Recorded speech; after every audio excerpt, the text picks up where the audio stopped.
ప్రాంతాల్లో కూలీలు దొరకట్లా. ఇప్పుడు ఎక్కడి నుంచి వస్తున్నారు? మీ పల్లెల్లోనే తెలుసు మీకు, గోదావరి జిల్లాలో ఛత్తీస్గఢ్ వాళ్ళు, బీహార్ వాళ్ళు వచ్చి పనిచేస్తున్నారు. కనబడుతుంది కదా మనకి. ఇప్పుడు ఆ పేదలు అభ్యున్నతి చెందుతున్నారు. వాళ్ళు జాగ్రత్తగా రూపాయి దాచుకుంటున్నారు. మీకు చేతనైతే ఖాళీగా ఉన్న పొలాలు ఇప్పుడు ఏం చేస్తున్నాం మనం? ఎలక్ట్రికల్ ప్రొడక్షన్కి ఇచ్చేస్తున్నాం. 30,000 రూపాయల నెల ఏడాదికి డబ్బులు తీసుకునేసి వాళ్ళు నడుపుకుంటారు. మన చేతిలో ఉండదు కాబట్టి రాబోయే రోజుల్లో వ్యవసాయ శూన్యత కాదు, వ్యవసాయ పతనం జరగబోతోంది. మన విజన్లో ఇది ఒక పెద్ద ఫెయిల్యూర్ కాబోతుంది రాబోయే రోజుల్లో.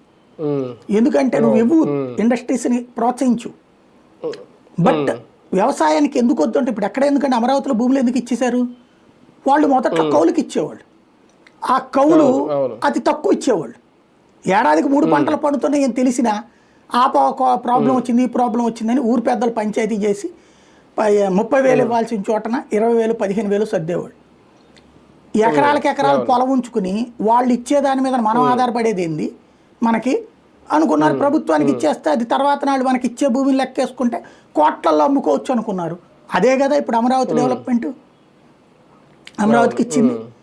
అలాంటి డెవలప్మెంట్ మిగతా ప్రాంతాలు జరగట్లేదు కదా.